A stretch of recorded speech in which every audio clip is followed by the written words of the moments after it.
Se inscreva no canal e clica no gostei. Aldous Huxley Admirável Mundo Novo 7. Droga, estou atrasado, murmurou Bernard ao avistar Big Henry, o relógio do Orfeão. Com efeito, quando ele deixava o táxi, Big Henry deu a hora. Ford, bramiu uma formidável voz de baixo, saindo de todas as trombetas de ouro. Ford, Ford, Ford. 9 vezes. Bernard correu para o elevador. O grande auditório para as cerimônias do dia de Ford e outros cantos comunitários gerais estava situado no andar térreo do edifício. Acima, a razão de 100 por andar, estavam as 7.000 salas em que os grupos de solidariedade realizavam as cerimônias quinzenais. Bernard desceu ao 33º andar, enfiou-se apressadamente pelo corredor, hesitou um momento diante da sala 3210 decidindo-se, abriu a porta e entrou. Graças a Ford, ele não era o último a chegar. Das 12 cadeiras dispostas em torno da mesa circular, ainda havia 3 desocupadas. Deslizou para a mais próxima, procurando fazer-se notar o menos possível, e preparou-se para colher de sobressenho franzido os outros retardatários que chegassem. "Que foi que você jogou esta tarde?" perguntou, voltando-se para ele. A moça que estava sentada à sua esquerda. "Golfe obstáculo eletromagnético." Bernard olhou-a. Ford era Morgana Rothschild, e teve de confessar, corando, que não tinha jogado nenhum dos dois. Morgana fitou espantada. Houve um silêncio embaraçoso. Depois, ostensivamente, ela virou as costas e dirigiu-se ao homem mais esportivo que estava à sua esquerda. Belo começo para uma cerimônia de solidariedade, pensou Bernard, desconsolado, e previu que mais uma vez não conseguiria a comunhão de pensamento. Se ao menos tivesse tido cuidado de olhar à sua volta, em vez de se precipitar para a cadeira mais próxima, poderia ter sentado entre Fifi Bradlaugh e Joanna Diesel. Entretanto, fora plantar-se cegamente ao lado de Morgana. Morgana, Ford. Aquelas sobrancelhas negras, ou melhor, aquela sobrancelha, pois elas se uniam acima do nariz. Ford. E à sua direita estava Clara Detterding. Sem dúvida, as sobrancelhas de Clara não se juntavam. Mas a moça era verdadeiramente pneumática demais. Ao passo que Fifi e Joanna eram exatamente como convinha. Rechonchudas, louras, não muito grandes. E era aquele grande cretino do Tom Kawaguchi que agora se sentava na cadeira livre entre as duas. A última pessoa a chegar foi Sarojini Engeus. "A senhora está atrasada",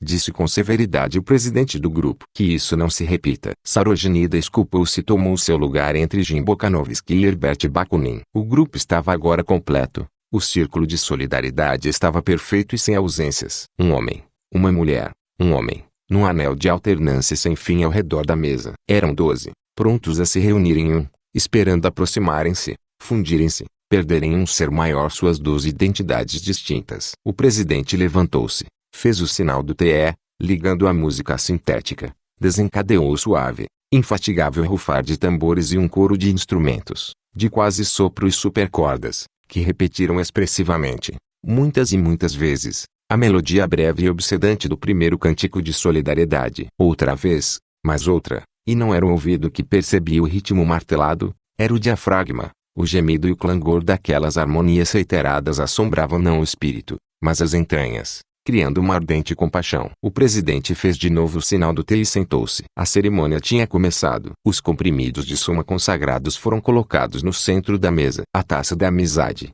cheia de refresco de morango com soma, foi passada de mão em mão com a fórmula beblo meu aniquilamento, levada 12 vezes aos lábios. Depois, com o acompanhamento da orquestra sintética, cantaram o primeiro cântico de solidariedade. "Nós somos 12. Ó Ford, em tuas mãos reunidos como as gotas que caem no rio social. Faz com que corramos destemidos como teu calhambeque sem rival." 12 estrofes ardentes. Depois, a taça da amizade passou novamente de mão em mão. "Beba ou ser maior", tal era a fórmula. Todos beberam. Infatigavelmente, a música continuava a se fazer ouvir. Os tambores rufavam. Os sons plangentes e atroadores das harmonias eram uma obsessão nas entranhas enternecidas. Cantaram o segundo cântico de solidariedade. "Vem, amigo social, ó ser supremo e forte, ó aniquilador dos 12 em um, gigante. Todos queremos morrer, porque a morte é desta vida o mais sublime instante." Novamente, 12 estrofes. A essa altura, o soma já começara a atuar. Os olhos brilhavam, as faces estavam coradas, a luz interior da benevolência universal irradiava-se de cada rosto, em sorrisos felizes e amistosos. O próprio Bernard sentiu-se um pouco enternecido. Quando Morgana Rothschild virou-se e dirigiu-lhe um sorriso radiante, ele fez o que pôde para retribuí-lo. Mas a sobrancelha, aquela escura monocelha, Continuava ali. Bernard não podia deixar de vê-la, por mais que se esforçasse, não podia. O enternecimento ainda não fora bastante. Se ele estivesse sentado entre Fifi e Joana, quem sabe? Pela terceira vez, a taça da amizade circulou. Bebo a iminência de sua vinda, disse Morgana Rothschild, em sua vez de dar início ao rito circular. Sua voz era forte, exultante. Ela passou a taça a Bernard. Bebo a iminência de sua vinda, repetiu ele, com um esforço sincero para sentir que a vinda era iminente. Mas aquela sobrancelha continuava a obcecá-lo, e a vinda, para ele, era terrivelmente remota. Bebeu e passou a taça clara de Terding. Será outro fracasso, eu sei, disse consigo mesmo, mas continuou a fazer o possível para ostentar um sorriso radiante. A taça da amizade completara o seu circuito. Erguendo a mão, o presidente fez um sinal. O coro entoou o terceiro cântico da solidariedade. Senti que vem a vós o grande ser dos dias. Alegrai-vos com a sorte ideal que ele vos deu. Fundi-vos ao cantar das melodias, porque enfim eu sou o vós e vós sois eu. À medida que uma estrofe sucedia a outra, as vozes vibravam com uma excitação cada vez mais intensa. O sentimento da iminência da vinda era como uma tensão elétrica no ar. O presidente fez parar a música com a última nota da derradeira estrofe, fez-se um silêncio absoluto, o silêncio da expectativa tensa, a vibrar e ofegar com uma vida galvânica. O presidente estendeu a mão de súbito, uma voz forte e profunda, mais musical do que qualquer voz simplesmente humana, mais cheia, mais quente, mais vibrante de amor, de desejo ardente e de compaixão, uma voz maravilhosa, misteriosa, sobrenatural, falou-lhes por sobre suas cabeças. Oh, Ford, Ford, Ford, disse ela muito devagar, decrescendo de volume numa escala descendente. Uma sensação de calor suave se irradiou do plexo solar a cada uma das extremidades do corpo dos que escutavam. As lágrimas subiram-lhes aos olhos. Parecia-lhes que o coração, as entranhas, se moviam no interior do corpo como se tivessem vida independente. Ford. Eles se fundiam. Ford. Estavam fundidos. Depois, em outro tom, de repente, sobressaltando-os, escutem, trombeteou a voz. Escutem. Eles escutaram. Depois de uma pausa, ela decresceu até não ser mais que um murmúrio, mas um murmúrio que, de algum modo, era mais penetrante que o grito mais agudo. Os pés do grande ser, disse, e repetiu, os pés do grande ser. O murmúrio tornou-se quase inaudível. Os pés do grande ser estão na escada. E outra vez houve um silêncio, e a expectativa, que se distendera momentaneamente, tornou a retesar-se, como uma corda que se estira, mais tensa ainda, quase a ponto de romper-se. Os pés do grande ser. Ah, eles os ouviam, descendo suavemente os degraus, aproximando-se cada vez mais pela escada invisível. Os pés do grande ser. De súbito, o ponto de ruptura foi atingido. Com os olhos arregalados, os lábios abertos, Morgana Rothschild levantou-se num salto. Ouço, exclamou. Ouço, ele chega, bradou Sarojini Engeus. Sim, ele chega. Ouço, Fifi Bradlaug e Tom Kawaguchi levantaram-se simultaneamente. Fez Joana, num testemunho inarticulado. Ele chega. O Rojin Bokanovski. O presidente inclinou-se para a frente com um leve toque da mão, desencadeou um delírio de cimbalos e de instrumentos de metal, uma febre de marteladas em tantãs. Ele chega, gritou Clara de Terding. Aí. E era como se lhe cortassem a garganta. Sentindo que era o momento de fazer alguma coisa, Bernard também se pôs de pé num pulo e bradou. Ouço, ele chega. Mas não era verdade. Não ouvia nada. Para ele, ninguém chegava. Ninguém, apesar da música, apesar da excitação crescente. Todavia, agitou os braços, gritou como os outros, e quando os demais se puseram a bambolear, a bater com os pés e a caminhar a passos arrastados, ele também bamboleou, também arrastou os pés. Deram a volta à sala, uma procissão circular de dançarinos, cada um com as mãos nos quadris do dançarino precedente, e assim continuaram, volta após volta, gritando em uníssono, batendo com os pés ao ritmo da música, marcando vigorosamente a cadência com as mãos nas nádegas do que estava à sua frente, 12 pares de mãos batendo como uma só, 12 pares de nádegas ressoando viscosamente, 12 em um, ouço chegar. A música acelerou-se, os pés bateram mais rápido, ainda mais rápido, bateram as mãos rítmicas. E subitamente uma poderosa voz sintética de baixo rugiu as palavras que anunciavam a expiação próxima e a consumação final da solidariedade, a vinda do 12 em 1, a encarnação do grande ser. Orgião Espadão, cantou ela, enquanto os tantãs continuavam a martelar seu rufo febril. Orgião Espadão, Ford alegria a rodo, com beijos unir-se as moças num só todo. E cada rapariga vá com seu rapaz. Orgião espadão assim vos satisfaz. Orgião espadão. Os dançarinos retomaram o refrão litúrgico. Orgião espadão. Ford alegria a rodo, com. Enquanto cantavam, as luzes iam amortecendo lentamente. Amortecendo ao mesmo tempo, tornando-se mais quentes, mais ardentes, mais rubras, de tal modo que, por fim, eles dançavam na penumbra vermelha de um depósito de embriões. Orgião espadão. Na sua obscuridade fetal e cor de sangue, os dançarinos continuaram por algum tempo a circular, a bater incessantemente o ritmo infatigável. Orgião espadão. Depois a ronda oscilou, rompeu-se, desagregando-se parcialmente sobre os divãs que rodeavam, um círculo encerrando o outro círculo, a mesa e suas cadeiras planetárias. Orgião espadão. Ternamente, a voz, profunda, cantarolava e arrulhava, na penumbra vermelha. Seria possível dizer que um enorme pombo negro planava, benfazejo, acima dos dançarinos agora deitados sobre o ventre ou sobre o dorso uns dos outros. Estavam de pé no terraço. Big Henry acabava de dar às 11. A noite estava calma e tépida. Foi maravilhoso, não acha? Comentou Fifi Bradlaugh. Simplesmente maravilhoso. Ela fitou Bernard com uma expressão de enlevo, mas um enlevo em que não havia nenhum vestígio de agitação ou de superexcitação, pois estar superexcitado ainda estar insatisfeito. Seu êxtase era o êxtase calmo da perfeição atingida, a paz, não da simples saciedade do nada, mas da vida em equilíbrio, das energias em repouso e contrabalançadas. Uma paz rica e viva. Porque a cerimônia de solidariedade havia dado tanto quanto tomara, não tendo esgotado parcialmente senão para reencher. Ela estava completa, tornara-se perfeita. Ainda era mais que simplesmente ela mesma. Não achou maravilhoso? Insistiu,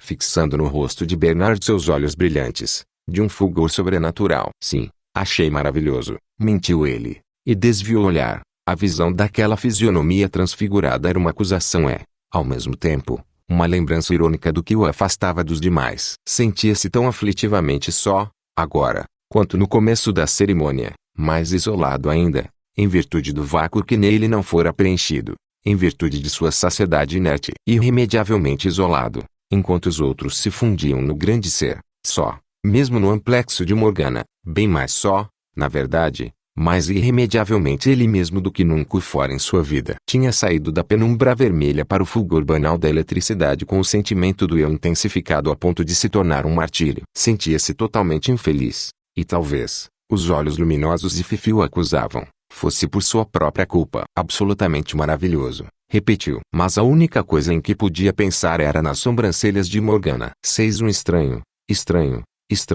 tal o juízo formado por Lenin acerca de Bernard Marx. Tão estranho, na verdade, que durante as semanas seguintes ela se perguntou mais de uma vez se não deveria mudar de ideia a respeito de suas férias no Novo México e dar preferência a ir ao Polo Norte com Benito Ovier. O inconveniente era que ela já conhecia o Polo Norte, onde estivera ainda no último verão com George Edsel.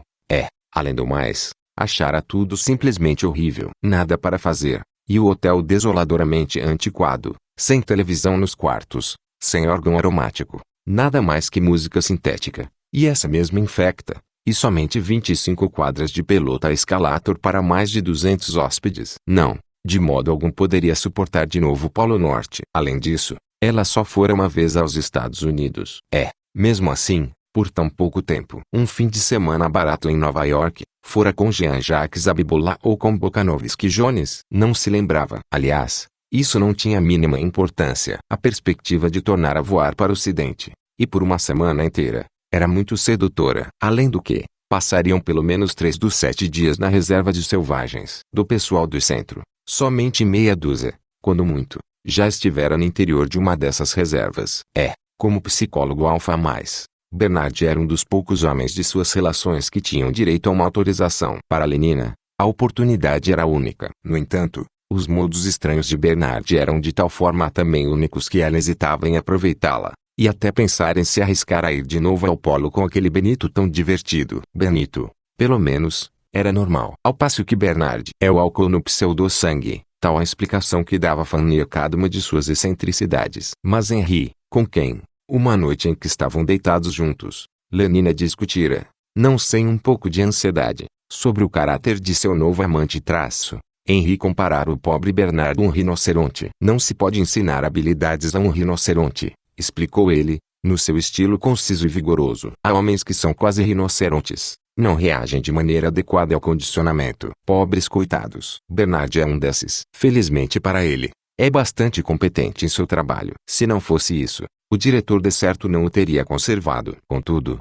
acrescentou consoladoramente acho que é bastante inofensivo. Bastante inofensivo, talvez, mas também bastante inquietante. Para começar, aquela mania de fazer as coisas na intimidade. O que equivalia, na prática, a não fazer absolutamente nada. Afinal, que se poderia fazer na intimidade? Salvo, é claro, ir para a cama. Mas isso não se podia fazer constantemente. Sim, o quê? Muito pouco. Na primeira tarde em que saíram juntos, o tempo estava maravilhoso. Lenina propusera que fossem nadar no Torquay Country Club e depois jantar no Oxford Union. Mas Bernard achou que haveria gente demais. E se fossem jogar uma partida de golfe eletromagnético em St. Andrews? Ele recusou outra vez. Considerava o golfe eletromagnético um desperdício de tempo. Mas, então, para que serve o tempo? Perguntou Lenina, não sem espanto. Aparentemente, para fazer passeios na região dos lagos, pois era isso que ele propunha. Aterrissar no cume do Skiddaw e caminhar durante 1 ou 2 horas por entre as urzes. Sozinho com você,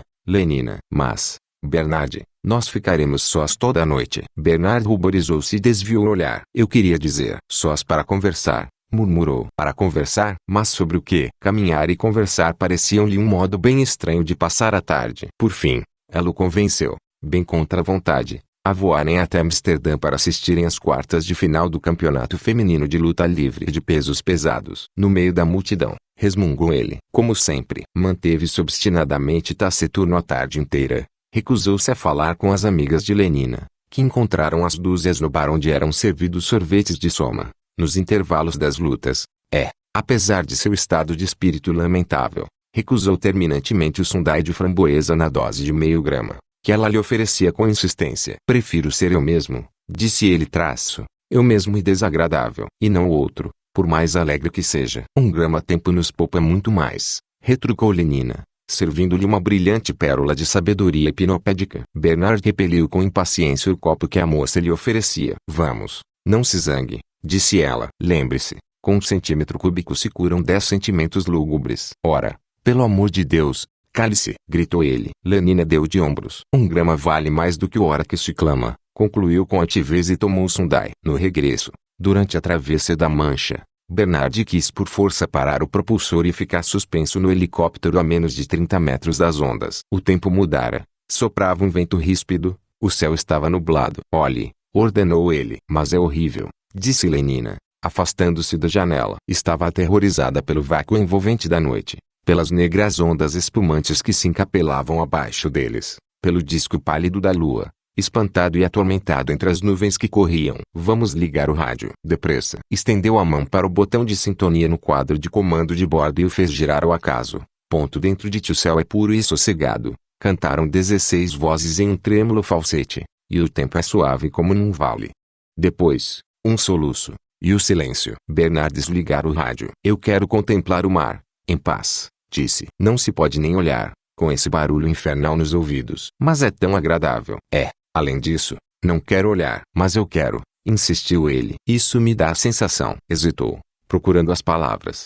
A sensação de ser mais eu, se é que você compreende o que quero dizer. De agir mais por mim mesmo, e não tão completamente como parte de alguma outra coisa. De não ser simplesmente uma célula do corpo social. Você não tem a mesma sensação, Lenina. Mas Lenina estava chorando. É horrível, repetia. E como é que você pode falar assim de não querer ser parte do corpo social? Não podemos prescindir de ninguém. Até os Ys. Sim, já sei, disse Bernard com sarcasmo. Até os Ys são úteis.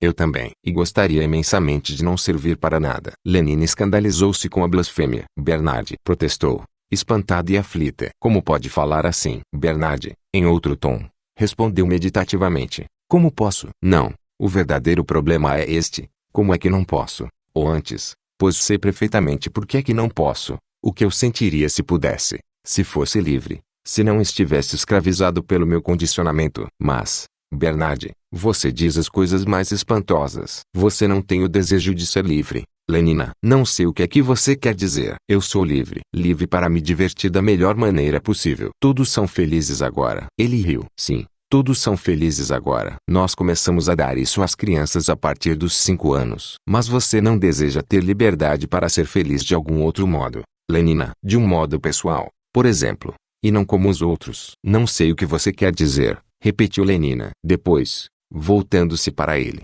suplicou. Oh, Bernard, vamos voltar. Como eu detesto estar aqui. Não gosta de estar comigo? Claro que sim. Bernard, é este lugar horroroso. Achei que estaríamos mais juntos aqui, sem nada além do mar e da lua. Mais juntos do que na multidão, ou mesmo do que em minha casa. Você não compreende isso? Não, eu não compreendo nada, respondeu ela com decisão, disposta a conservar sua incompreensão intacta. Nada. E o que eu compreendo ainda menos que tudo, continuou em outro tom, é porque você não toma soma quando tem essas ideias horríveis. Você as esqueceria completamente. Em vez de se sentir infeliz, ficaria alegre. Sim, muito alegre, repetiu.